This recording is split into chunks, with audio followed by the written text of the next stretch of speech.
માંગરોળ તાલુકાના સરસાલી ગામે આવેલો પુલ અચાનક બેસી જતા ગ્રામજનોને ભારે મુશ્કેલીનો સામનો કરવો પડી રહ્યો હોવાના આક્ષેપ કરવામાં આવ્યા છે। હાલમાં આ પુલ પરથી માત્ર નાના વાહનો જ માંડ પસાર થઈ શકે તેવી સ્થિતિ સર્જાઈ છે।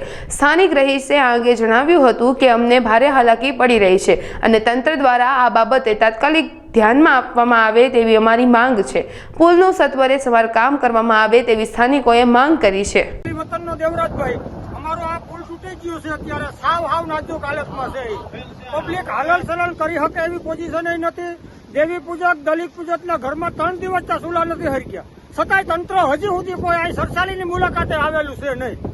અને આ પુલની પોઝિશન એવી છે કે બાળકો ભણવા જાય તો એને કેમ ઘરે લઈ જવા, પાછા ઘરે કે આવે કે ન આવે એવી પોઝિશનમાં છે। કોઈ તંત્રનો પેટનું પાણી હલતું નહીં અમારા ગામ પાસે।